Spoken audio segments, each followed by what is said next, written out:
There's a certain look in the eyes of people who have endured too much. Not sadness, not anger, but something older, a kind of ancient exhaustion that doesn't show in their posture or voice, but in the way they pause before answering simple questions. You've seen it, haven't you? In a friend who went quiet at a party for no apparent reason, in a family member whose smile never quite reaches their eyes anymore. In the mirror, perhaps, on mornings when you can't quite remember why you're so tired, even though you slept. This isn't the tiredness of a long day or a difficult week. This is the tiredness of a nervous system that has been running on emergency power for so long that it forgot what normal feels like. Before we go deeper, if you want more psychology content that actually understands what you've been through, hit subscribe. This channel explores the truths most people are too uncomfortable to admit. Now let's begin. Most people move through the world with a baseline assumption of safety. They assume tomorrow will come. They assume people mean what they say. They assume that when something good happens, it will last, or at least that when something bad happens, it will end. But there exists a group of people for whom these assumptions crumbled long ago. Not in one dramatic moment, but through a series of events that taught them a different truth. That the floor can always drop out. That pain can always intensify. That relief is temporary, but suffering has stamina. And here's what most people don't understand about this. It changes you, not temporarily, not in ways that fade when circumstances improve. It changes the fundamental architecture of how you process reality. Psychology has a term for what happens when a human system encounters more than it was designed to hold: allostatic load. But that clinical phrase doesn't capture what it actually feels like. It doesn't describe the sensation of waking up and immediately scanning for threats before your eyes are fully open. It doesn't explain why a kind gesture from a stranger makes your chest tighten with suspicion instead of warmth. It doesn't account for the fact that you can be sitting in a safe room with safe people, doing safe things, and still feel like you're waiting for an explosion that never comes. The body remembers what the mind tries to forget. And when you've been through too much, your body doesn't just remember, it prepares. It stays prepared, forever. What does too much even mean? It's not measured in the severity of individual events, though those matter. It's measured in accumulation, in the relentless repetition of overwhelm. It's the child who learned that love comes with conditions and punishment. It's the adult who survived one betrayal, then another, until trust became a language they can no longer speak. It's the person who lived through years of instability, financial, emotional, physical, until stability itself started to feel like a trap, like the calm before something worse. Too much isn't a single breaking point. It's the slow erosion of your capacity to believe that good things can stay, that safety is real, that you are allowed to rest. And the cruelest part? While this erosion is happening, you're still functioning, still working, still smiling, still showing up. Because people who've been through too much become experts at one thing above all others: appearing fine when they're disintegrating. They develop a kind of performance so convincing that even they start to believe it. Until one day, something small happens. A minor disappointment, a gentle criticism, a moment of unexpected kindness, and they shatter in a way that seems completely disproportionate to the trigger. But it was never about that moment. It was about the 1,000 moments before it that they swallowed, absorbed, carried alone. If this is hitting close to home, make sure you're subscribed, because what comes next will show you exactly how this transformation happens at the deepest level. But who are you after this happens? What kind of person emerges when survival becomes your primary identity? The answer is both simple and devastating. You become someone your younger self wouldn't recognize, not because you're worse, but because you're fundamentally recalibrated. When a human nervous system encounters chronic overwhelm, it doesn't break, it adapts. And those adaptations, once installed, don't easily uninstall. They become your operating system, running quietly in the background of everything you do, every choice you make, every person you let close or push away. This is what psychologists mean when they talk about allostatic load, the cumulative burden of chronic stress that literally reshapes your biological baseline. Your body stops treating peace as normal and starts treating vigilance as necessary. The problem is, once this shift happens, you don't notice it, because to you, this is just how reality is now. Think about load-bearing capacity. A bridge is designed to hold a certain weight. Add too much, and it doesn't collapse all at once in most cases. It develops microfractures, stress points, weaknesses that accumulate invisibly until the structure is compromised in ways that can't be fully repaired. The human psyche works the same way. One traumatic event the system can usually absorb. It's painful, but the architecture holds. 2 events, maybe 3, spread out over time, with recovery in between. Still manageable. But what happens when there's no recovery time? When the hits keep coming, when one loss bleeds into another, when you're still processing yesterday's damage while today brings fresh wounds. The system stops trying to heal. It stops believing healing is possible. Instead, it restructures itself around the assumption that threat is permanent, and that restructuring is where everything changes. Your baseline recalibrates downward. What used to feel like crisis becomes your new normal. The nervous system is designed to return to equilibrium after stress. But when stress never ends, the system redefines what equilibrium means. Suddenly, hypervigilance isn't a response. It's your default state. You're scanning rooms before you enter them. You're reading subtext in neutral statements. You're planning exit strategies in relationships that haven't even shown signs of trouble yet. And here's the insidious part. This doesn't feel like anxiety to you. It feels like realism. It feels like pattern recognition. It feels like you've simply become smarter, more aware, less naive than the people around you who still walk through the world expecting things to work out. But there's a cost to this awareness that most people don't talk about.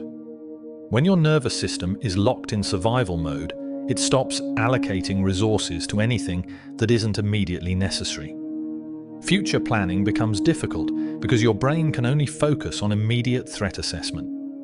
Emotional range narrows because feelings are expensive, and your system is running on a conservation budget.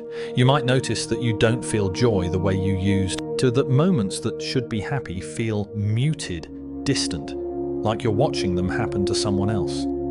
This is emotional numbing, and it's not a malfunction, it's a feature. Your psyche learned that hope hurts when it's crushed, that excitement is dangerous when it's followed by disappointment, that caring deeply means bleeding deeply when things fall apart. So it stopped letting you care at full volume. It turned down the dial on everything to protect you from the intensity of feeling too much in a world that has hurt you too much. And perhaps the strangest adaptation of all, your relationship with time collapses. People who haven't been through chronic overwhelm think in terms of years, decades, retirement plans, legacy. You think in terms of today, maybe tomorrow. The future feels like a luxury you can't afford to invest in because investment requires belief that the future will come, that it will be worth reaching, that you'll still be here to experience it. This isn't pessimism. This is what happens when your psychological experience has taught you that planning ahead is a setup for devastation. So you stop planning, you stop hoping, you stop building toward anything beyond survival. And the most terrifying part? You don't even realize this has happened until someone asks you about your dreams, and you realize you don't have any anymore. But most people think recovery is about healing what broke. What if something didn't break? What if it adapted? What if your mind solved the problem by becoming someone else entirely? This is the part that nobody warns you about. When you go through too much, you don't just develop symptoms that a therapist can treat with the right techniques. You become a different person. The transformation is so complete that if you could meet your past self, you might not even recognize the way they thought, The way they trusted, the way they moved through the world with a lightness you can't even imagine anymore. And the strangest part? This new person you've become has specific traits, specific patterns, specific ways of being that all make perfect sense when you understand where they came from. But to everyone else, you just seem off in ways they can't quite name. First, there's the distrust. But it's not obvious distrust. Not the kind where you accuse people or push them away dramatically. It's quieter than that. It's the way you listen to someone's promise and think, "We'll see." It's the way you accept an apology, but don't actually believe it changed anything. It's the way kindness from others makes you wonder what they want, what they're hiding, what the catch is. People call this wisdom. They say you've learned to read people, that you can see through fake behavior. And maybe that's true. But what they don't see is that you can't turn it off anymore.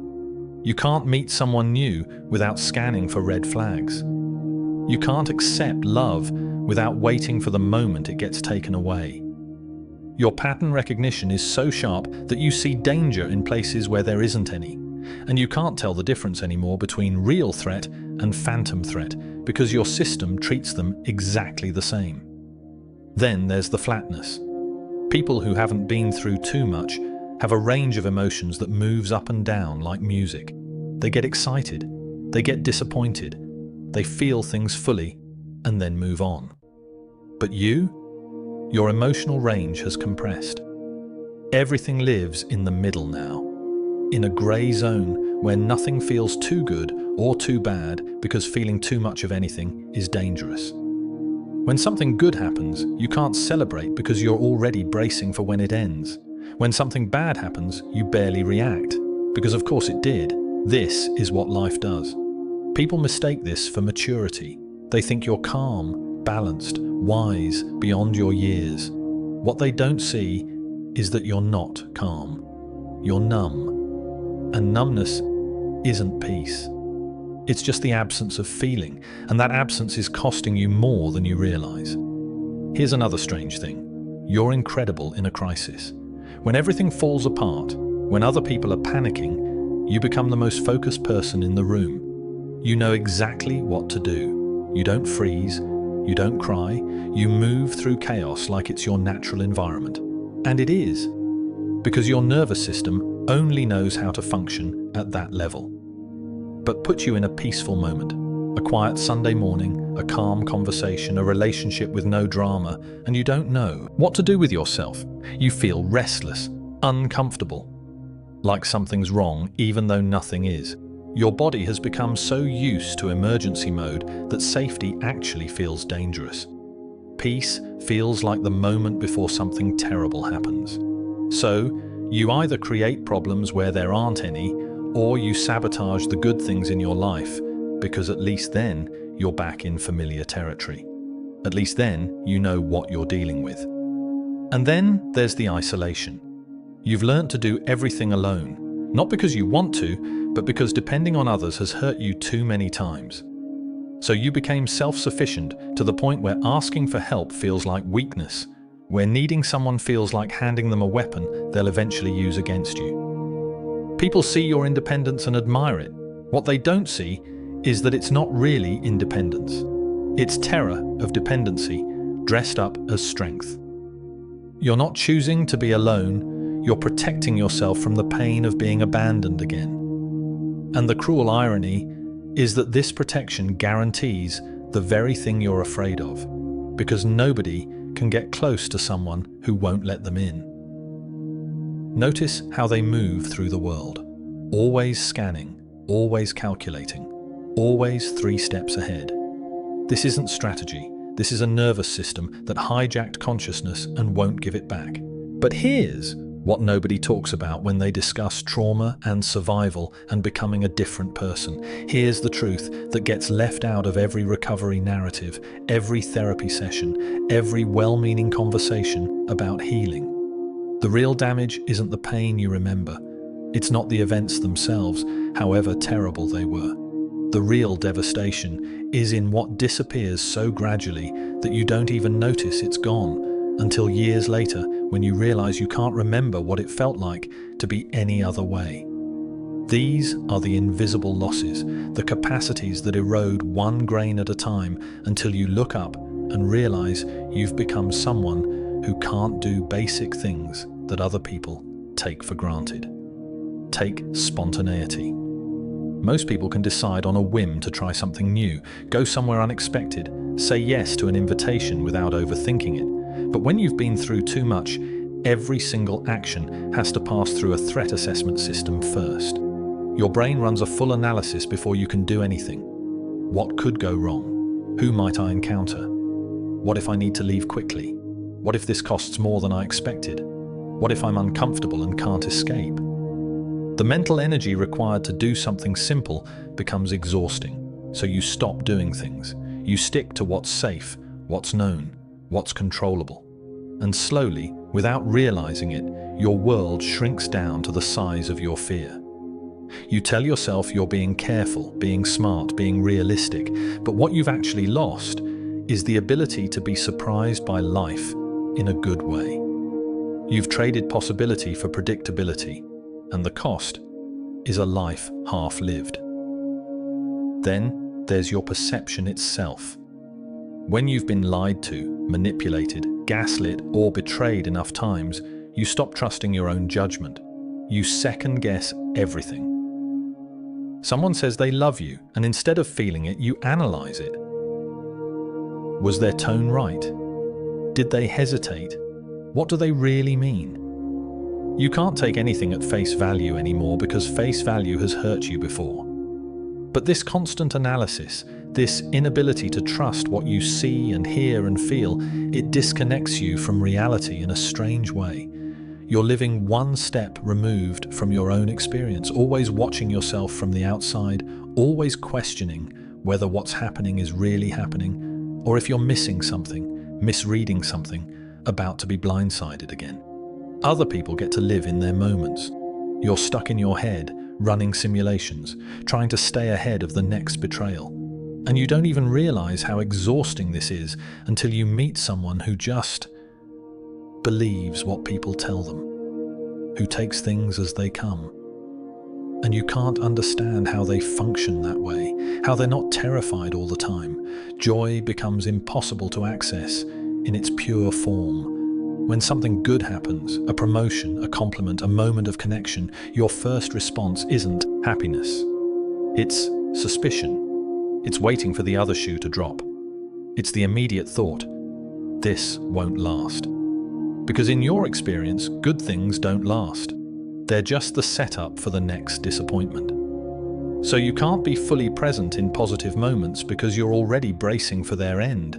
You can't celebrate because celebration feels naive. You can't hope because hope has broken you too many times. What you're left with is this strange, hollow feeling where joy should be. You can see that something good is happening. You understand intellectually that you should be happy, but you can't feel it. The capacity has been damaged. And the worst part is that you start to forget that you ever could feel it differently. Your relationships pay the highest price. Healthy people, people who haven't been through what you've been through, they seem boring to you. Their problems feel trivial. Their concerns don't register as real. They stress about things like dinner plans and work deadlines and whether someone texted them back, and you think, you have no idea what real problems are. And you're right, but that rightness isolates you because you can't connect with people who live in a different psychological universe. And the people who have been through similar things, they're as damaged as you are, which means relationships with them tend to be intense, chaotic, familiar in all the wrong ways. You either choose someone safe and feel nothing, or you choose someone dangerous and feel everything. There's no middle ground anymore. And trying to explain this reality to someone who's never had to develop your defenses, it's like speaking different languages. They tell you to relax, to let it go, to stop overthinking. And you realize they will never understand that you can't. You became a master of survival. But somewhere along the way, you forgot how to live. And the cruelest part? You can't remember what living even felt like before. This is where we need to talk about what actually happened inside your brain. Because what you're experiencing isn't just psychological. It's not just thoughts and feelings and learned behaviors that you can think your way out of. This is neurological. Your brain physically changed. The structure itself is different now. And understanding this is crucial because it means this isn't your fault. But it also means that simple, positive thinking or willpower won't fix it. The changes run deeper than that. When your brain encounters overwhelming stress repeatedly, when your system is flooded with threat signals day after day, month after month, something profound happens in 3 specific regions. First, your amygdala, the almond-shaped structure deep in your brain that processes fear and threat. It grows. Studies show it can increase in volume by measurable amounts in people who've experienced chronic stress or trauma. This isn't metaphorical. It's literal tissue growth. Your fear center physically expanded because it was working over time. And like any muscle that gets used constantly, it got bigger and stronger. Which means your threat detection system is now hypersensitive. Things that wouldn't trigger a fear response in most people set off alarms in your brain. A tone of voice, a slight change in someone's expression, a deviation from routine. Your amygdala is scanning constantly, finding danger in places where there isn't any, because it's been trained to assume threat is always present. At the same time, your hippocampus, the region responsible for memory formation and processing context, it shrinks. Chronic exposure to stress hormones, particularly cortisol, is toxic to hippocampal cells. They actually atrophy, die off, reduce in volume. And this matters more than you might think, because the hippocampus is what helps you distinguish between past and present, between a memory and a current threat. It's what allows you to say, that was then, this is now. But when it's impaired, everything blurs together. A situation that reminds you of past danger feels like present danger. Your body reacts to memories as if they're happening right now. This is why you can be triggered by things that don't make logical sense, why a smell or a sound or a phrase can send you into panic mode even though you're objectively safe. Your hippocampus can't properly timestamp the experience. It can't tell your system, that was years ago, you're not there anymore. The third area affected is your prefrontal cortex, the part of your brain responsible for rational thinking, decision-making, impulse control, emotional regulation. This is your brain's CEO, the part that's supposed to evaluate situations calmly and make thoughtful choices. But chronic stress weakens its function. The neural connections become less efficient, which means your ability to pause between impulse and action gets compromised. You make decisions you regret. You react in ways you don't understand. You can't seem to stop yourself from doing the very things you know aren't good for you, and then you blame yourself for lacking discipline or self-control, when really your prefrontal cortex is struggling to override the louder, stronger signals coming from your fear center. There's also your baseline cortisol levels. In a healthy system, cortisol rises when you encounter stress and then returns to normal when the threat passes. But in chronic overwhelm, your baseline stays elevated. Your body is producing stress hormones even when nothing stressful is happening.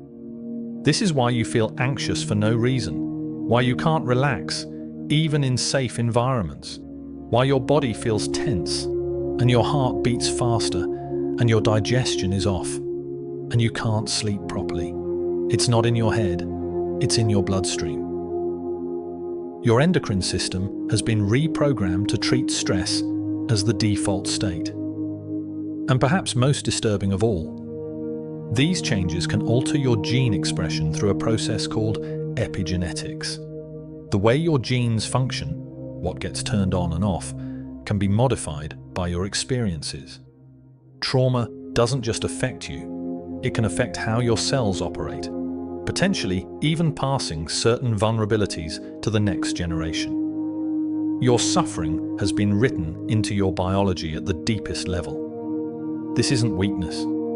This isn't character failure. This is neurobiology.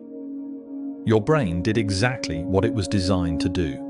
prioritize survival over everything else. The problem is, these adaptations that saved you are now imprisoning you. And here's the uncomfortable truth that most recovery narratives won't tell you. Some of these changes are permanent. Some neural pathways, once carved deep, don't fully disappear. The brain you had before, that person is gone. But gone doesn't mean doomed, it means transformed. And transformation can move in more than one direction. So if you can't go back to who you were, if those neural changes are permanent, if the person you used to be is gone, then what? This is where most recovery stories get it wrong. They promise you'll heal, that you'll return to normal, that with enough therapy and time and effort, you'll be the person you were before it all happened. But that's a lie. And it's a dangerous lie because it sets you up to spend years chasing something impossible, feeling like a failure every time you realize you're still different, still changed, still carrying the weight. The truth is harder, but also more honest. You're not going to recover. You're going to integrate.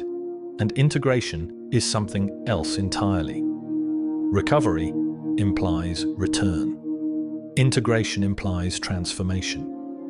Recovery says the goal is to erase what happened, to get back to baseline, to undo the damage. Integration says the goal is to build a life that includes what happened, that acknowledges you're different now, that stops trying to delete the survival self and instead learns to work with it. Because here's what nobody tells you, that hyper-vigilant, defensive, guarded version of you that developed through all those years of too much, that version saved your life. Those adaptations kept you alive when circumstances were trying to destroy you. And you don't heal by hating that part of yourself. You don't move forward by trying to kill off the instincts that protected you. You move forward by honoring them, thanking them, and then gently teaching them that the war is over. This starts with acceptance, but not the kind of acceptance that means giving up. Not resignation. Not, this is just how I am and nothing can change. It's acceptance that says, this happened to me, it changed me, and I'm allowed to be different now. It's the difference between I'm broken and I was broken into and I rebuilt myself with the materials I had available. You're not the same house you were before, but you're still standing, and that matters more than matching some blueprint of who you used to be. The neuroscience actually supports this. Your brain has something called neuroplasticity, the ability to form new neural pathways throughout your entire life. Yes, the old pathways are still there. The fear responses, the defensive patterns, the survival wiring, those don't disappear. But you can build new pathways alongside them. You can teach your brain new responses without deleting the old ones. It's like learning a second language. Your first language doesn't go away, but you can become fluent in another way of being. The amygdala might still be enlarged, still hypersensitive, but you can strengthen the prefrontal cortex's ability to regulate it. The hippocampus might still struggle with context, but you can practice grounding techniques that help it distinguish past from present. This isn't about erasing damage, it's about building capacity around it. And this requires a complete reframing of what strength means, because you've spent all this time thinking strength means not being affected, not showing weakness, not needing help, handling everything alone. But that's not strength. That's just survival mode that never got turned off. Real strength, the kind that actually leads to a life worth living, is being affected and choosing your response anyway. It's feeling the fear and doing the thing despite it. It's needing help and asking for it even though every instinct screams that dependency is dangerous. It's being vulnerable with someone even though you know vulnerability has hurt you before. That's strength. Not the absence of fear, but the presence of courage alongside it. Your relationships can be rebuilt, but they'll look different too. You're not going to trust easily. That ship has sailed. But you can learn to trust in increments, in small doses, testing the water instead of diving in or staying on shore forever. You can accept that some relationships ended because they needed to, because the person you were could tolerate things the person you are now refuses to accept. And that's not loss. That's boundary development. That's self-respect. You can find people who speak the language of depth, who've been through their own fires and understand that small talk feels impossible when you've seen how quickly everything can fall apart. These people exist. They're rare, but they're real. The people who've gone through too much have a depth that others simply don't have access to. You understand nuance, you see through pretense, you know what actually matters. This isn't just damage. It's also wisdom, but wisdom without action is just trauma with a better vocabulary. Understanding yourself doesn't free you. Choosing differently does. And that choice requires something harder than surviving. Something that might terrify you more than anything you've already been through. The hardest part isn't surviving. It never was. The hardest part is allowing yourself to be known by someone who didn't have to survive what you survived. Because that requires something more terrifying than enduring pain. It requires vulnerability. It requires letting someone see all of you, the parts that are still wounded, still defensive, still scarred, and trusting that they won't use that knowledge as a weapon. And for people who've been through too much, vulnerability feels like handing someone a map to every place you can be hurt and hoping they don't follow it. This is where the real battle lives. Not in managing your symptoms, not in understanding your patterns, not even in building new neural pathways. The ultimate challenge is this: can you let yourself be seen? Can you show someone your unedited self, the hypervigilance, the emotional numbness, the way you check exit routes, the way you test people before you trust them, the way you push away when things get too close? Can you stop performing okayness and just be honest about how hard it still is? Because people who've gone through too much become excellent at being alone. The question is, are you alone by choice or by fear, disguised as choice? There's a voice in your head that says you're too much, too damaged, too complicated, too heavy for anyone to carry, and that voice has evidence. It can point to every relationship that ended, every person who didn't understand, every time someone said you were overreacting or too sensitive or needed to just get over it. That voice tells you that isolation is safer than rejection. That being alone is better than being abandoned. That if you never let anyone in, you never have to experience them leaving. And that voice sounds so rational, so protective, so wise, but it's lying to you. Because what that voice is actually doing is keeping you locked in the same prison that survival built. It's making sure you stay small, stay hidden, stay safe, which means stay alone. Here's the truth that voice doesn't want you to hear. Being too much for some people means you're exactly enough for the right people. Your depth isn't a burden. Your intensity isn't a flaw. Your need for honesty and realness and substance, that's not asking too much. That's asking for what you deserve.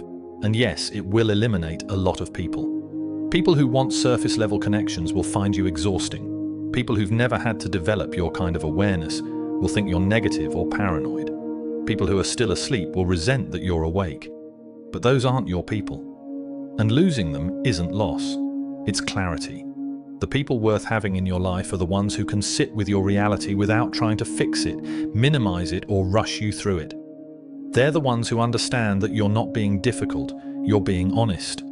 They're the ones who don't need you to be less so they can be comfortable. And these people exist. They're rare, but they're real. And you will never find them if you keep hiding behind the walls that kept you alive, but are now keeping you from living. No one's coming to save you. Not because you don't deserve it, but because you don't need saving. You survived. You made it through. You're still here. What you need now isn't rescue, it's witness. You need someone brave enough to look at the full weight of who you've become and not flinch. Someone who sees your survival mechanisms and respects them instead of trying to dismantle them. Someone who understands that you're forever changed and doesn't need you to apologize for it. And here's the permission you've been waiting for. You are allowed to be different now. You are allowed to need what you need and reject what you don't. You are allowed to have boundaries that other people think are extreme. You are allowed to move slowly in relationships. You are allowed to test people before you trust them. You are allowed to prioritize your nervous system over other people's comfort. And you are allowed to stop performing okayness for people who've never had to develop your depth. The people who've gone through too much aren't broken. They're calibrated to a reality most people never have to face. And that calibration, once understood and integrated, isn't just survival. It's a profound way of being human. Take a moment now. Notice where you are on this journey. Are you still in pure survival mode, treating every moment like a threat? Are you stuck in isolation, convinced you're protecting yourself when you're actually imprisoning yourself? Or are you beginning to integrate, to build a life that honors both who you were and who you've become? Awareness is the first step. What you do with that awareness is everything that comes next. If this video helped you see yourself more clearly, subscribe for more psychology content that goes beneath the surface. Drop a comment and share which part of this resonated most. Sometimes naming it helps, and your words might be exactly what someone else needs to hear. Share this video with someone who needs to know they're not alone in feeling this way. And remember this, the world needs people who've been through too much and came out the other side. Not because you're inspiration, but because you understand things others don't. You see through pretense. You recognize real from fake. You know what actually matters. That's not damage. That's wisdom earned the hardest way possible. Until next time, be gentle with the parts of you that had to become strong.